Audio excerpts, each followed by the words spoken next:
सबसे पहले तो हम यही बात करने जा रहे हैं कि वज़ीर आज़म शंघाई ताउन तंजीम से जो कल उन्होंने गुफ्तगू की, क्या कहेंगे आप इस हवाले से? यकीनन आपने भी उनकी गुफ्तगू सुनी होगी।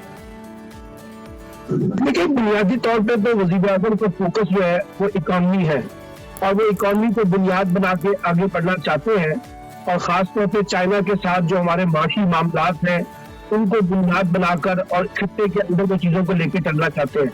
और साथ साथ उन्होंने कहा कि इस तरह की इलाकाई ममालिक के दरमियान जो ताउन है वो हमारे लिए आगे नई राहें खोलने का सबब बनेगा।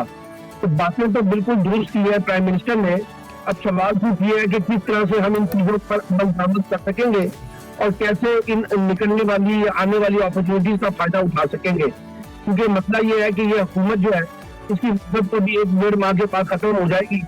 उसके बाद निगरान सेटअप आना है और जो निगरान सेटअप इस मामला को कैसे लेके चलता है और जो इक्तिसादी काउंसिल एथिक्स कमेटी बनी है जिसमें आर्मी चीफ भी है और बाकी लोग शामिल है, वो किस तरह से माशी मामला को आगे लेके चलते हैं। तो एक बड़ा चैलेंज है पाकिस्तान के लिए अपनी मईशत की बहाली के हवाले से।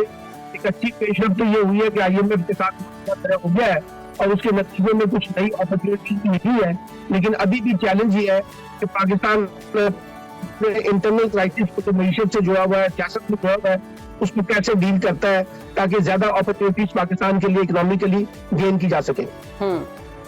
सलमान साहब, अगर बात करें मईशत के हवाले से, और आज हमने एक अच्छी खबर भी दी है कि जो डॉलर है उसको रिवर्स गियर लग गया है, तो क्या समझते हैं आप कि ये सारी सूरत हाल में जो IMF का हमारे साथ अग्रीमेंट तय पाया है उसमें हमारी मईशत में मजीद बेहतरी आएगी, आवाम को थोड़ा सा रिलीफ मजीद मिलेगा?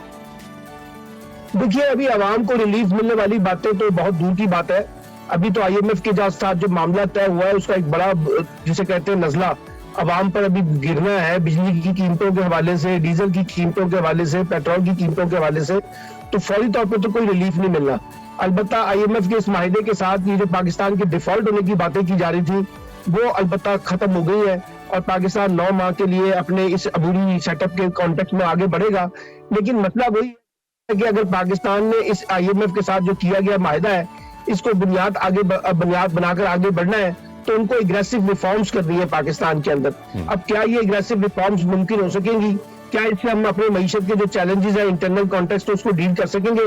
इस पर अभी बहुत से सवालिया निशान है और देखना होगा कि हुकूमत इन मामलात को बुनियाद बना के कैसे आगे बढ़ती है। अच्छा सलमान साहब, चूंकि पहले जिक्र हो रहा है शंघाई ताउन तंजीम के इजलास का, तो 3 अहम पॉइंट्स हैं जो मुझे अब तक समझ आए हैं कि कनेक्टिविटी से मुतल्लिक था ये इजलास के, जिसमें किस तरह से ममालिक की कनेक्टिविटी है उसको बेहतर बनाया जा सके ताकि ज़्यादा से ज़्यादा जो मुआशी फ़वाइद हैं वो हासिल किए जा सकें। इसके अलावा टेररिज्म अंडर डिस्कशन रहा और इसके अलावा क्लाइमेट चेंज पर बात हुई है।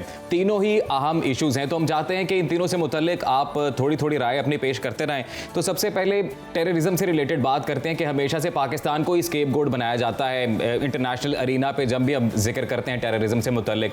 मजीद ऐसे क्या इक़दामात हैं जो आपको लगता है कि इस वक्त जरूरी है? देखिए, बुनियादी बात जो टेररिज्म जो है वो एक बड़ा चैलेंज रहा है पाकिस्तान के लिए और पाकिस्तान को इसकी बड़ी भारी कीमत अदा करनी पड़ रही है। अभी भी पाकिस्तान टेररिज्म को डील कर रहा है। बहुत से ऐसे मामला सामने आ जाते हैं जो दहशतगर्दी के जुमरे में आते हैं और ये खास तौर पे जो आपने एक लफ्ज इस्तेमाल किया कनेक्टिविटी का, यानी रीजनल कोऑपरेशन भी चाहिए टेररिज्म को डील करने के लिए हिंदुस्तान के साथ, पाकिस्तान के साथ, अफगानिस्तान के साथ, क्योंकि हमारी टेररिज्म जो है वो आइसोलेशन में नहीं हो रही, वो इंटरनल भी है और एक्सटर्नल और रीजनल कॉन्टेक्स्ट में भी है। तो इन चीजों को डील करना पड़ेगा। दूसरा जो आपने कहा कि जी मईशत की अपॉर्चुनिटीज जो निकल रही हैं, देखिए मईशत की अपॉर्चुनिटीज हमेशा से निकलती हैं, लेकिन सवाल यह है कि हमारी पॉलिटिकल स्टेबिलिटी हमेशा से क्वेश्चन मार्क रहती है। हुकूमतों की कंटिन्यूशन, महाजराई, टकराव की जो सियासत है, इसके नतीजे में भी पाकिस्तान को काफी उसकी भारी कीमत अदा करनी पड़ती है। और अभी भी एक बड़ा चैलेंज ये है कि पाकिस्तान इंटरनली पॉलिटिकली कैसे अपने आप को स्टेबल करता है। और तीसरा बड़ा चैलेंज ये है कि किस तरह से हम अपने इंस्टीट्यूशन को रिफॉर्म्स करें और इंस्टीट्यूशन को बालादस्त करें ताकि हम आगे चीजें बढ़ा सकें। और जो खास तौर पे अफगानिस्तान के साथ मामलात हैं उनको कैसे दुरुस्त किया जाए, हिंदुस्तान के साथ कैसे मामलात को दुरुस्त किया जाए, ये वो सब सवालात हैं जो पाकिस्तान की फॉरेन पॉलिसी, हमारी जो रीजनल पॉलिसी है, जो हमारी इंटरनल पॉलिटिकल और इकोनॉमिक पॉलिसीज हैं, उनके साथ जुड़े हुए सवालात हैं जिनको हमें हर सूरत में हल करना है। अच्छा, बात करेंगे पाकिस्तानी सियासत के हवाले से सलमान साहब। तो वज़ीर आला गिलगित बल्तिस्तान जाली डिग्री केस में नाअहल हो गए हैं। कल की ये खबर है और ये पहले भी गर्दिश कर रही थी इस तरह की खबरें। क्या समझते हैं आप कि एक बंदा वज़ीर आला है और क्या वो एक जाली डिग्री के साथ इतने अहम ओहदे पर है, वज़ीर आला है वो? देखिए, बात यह है कि अगर उनका जाली डिग्री का केस साबित हुआ है तो यकीनी तौर पर उनको घर जाना चाहिए था, इसमें तो कोई शक नहीं है। लेकिन अब सवाल मेरा आपसे ये है कि क्या वज़ीर आला जो है पीटीआई का दोबारा बन सकेगा? क्योंकि असल जो चीज देखने की जरूरत है वो ये है कि अब गिलगित बल्तिस्तान में वफाकी हुकूमत मुदाखलत करेगी, पीटीआई की अक्सरियत को अकलियत में तब्दील करने की कोशिश करेगी, वहां से कोई बागी ग्रुप निकालेगी, उन पे दबाव डालेगी और वहां पीटीआई की हुकूमत को खत्म किया जाएगा। अब ये जो चीजें हो रही हैं ये तो फिर वफाकी हुकूमत की मुदाखलत है, अनडेमोक्रेटिक है, अनकॉन्स्टिट्यूशनल होगा। और देख लीजिए, कल ही उन्होंने एक कमेटी बना दी है वफाकी हुकूमत ने कि जी गिलगित बल्तिस्तान के अंदर वफाकी हुकूमत अपने लिए एक रास्ता निकालने की कोशिश कर रही है, तो ये भी सारा इल्लीगल है ना जी। अगर गिलगित बल्तिस्तान में वज़ीर आला की डिग्री जाली साबित हुई है तो ये हक है कि वहां पे पीटीआई अपना नया वज़ीर आला लेके आ जाए। लेकिन लगता यह है कि जिस तरह से आजाद कश्मीर में हुकूमत तब्दील की गई है, इसी तरह से अब गिलगित बल्तिस्तान में भी डंडे के जोर के ऊपर, ताकत के जोर के ऊपर जो है हुकूमत को तब्दील किया जाएगा पीटीआई की। नहीं, सलमान साहब, किस तरह से आप ये कह रहे हैं कि हॉर्स ट्रेडिंग वाले मामला की तरफ आप तवज्जो दिला रहे हैं कि इस तरह से जबरदस्ती? तो आप बताइए ना, आप मुझे बताइए ना कि आजाद कश्मीर में हुकूमत कैसे तब्दील हुई है। जी जी बिल्कुल। तो वही तरीका कार इख्तियार किया जाएगा ना। तो सलमान साहब, जब इनको वज़ीर आला के लिए चुनाव किया जाता है उस वक्त डिग्रियां टेस्टेड नहीं करवाई जाती? पाकिस्तान में ये कोई पहला केस तो नहीं है, दर्जनों केस आ चुके हैं जाली डिग्री के। आप अंदाजा लगाइए ना, जब जनरल मुशर्रफ ने 2002 में बीए की शर्त लगाई थी तो एमएमए की हुकूमत बनी थी, उसमें कई मौलवी हजरात जो बारिश थे वो भी जाली डिग्रियों के साथ आए थे। अभी भी कई केसेस जाली डिग्रियां हैं। मसला ये है कि हमारा जो सियासी निज़ाम है और वो इतना ज़्यादा फरसूदा है, और हमारा लीगल निज़ाम, यानी जब ये डॉक्यूमेंट जमा करवाए जाते हैं उस वक्त इलेक्शन कमीशन कहाँ सो रहा होता है। उस वक्त इलेक्शन कमीशन इन डिग्रियों की क्यों नहीं तस्दीक करता कि ये जाली डिग्रियां हैं या असली डिग्रियां हैं।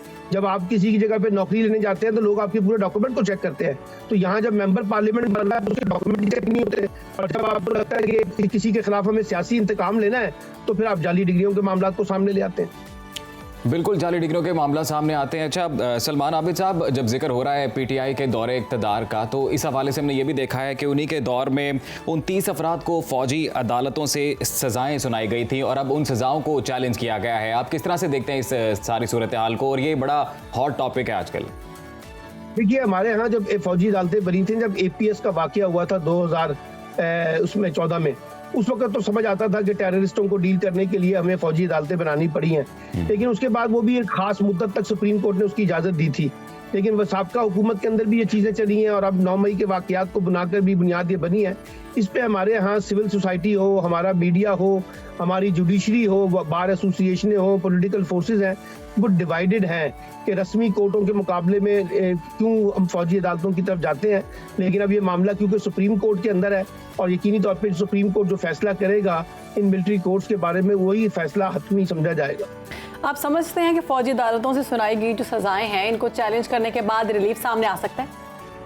बिल्कुल आ सकता है, क्यों नहीं आ सकता। अगर केस मजबूत होगा और उसमें वो तमाम नुकात उठाए जाएंगे कि जिसमें ये साबित किया जा सके कि इनका मामला फौजी अदालतों के जरिए नहीं चलना चाहिए था, इनको आम रस्मी अदालतों के जरिए ही मामला को लेकर चलना चाहिए, तो फिर ये मामला आगे बढ़ सकते हैं। जी बिल्कुल, और फिर इस तरह से मामला आगे बढ़ेंगे। बहुत शुक्रिया आपका सलमान आबिद, तज्ज़ियाकार हमारे साथ मौजूद रहे।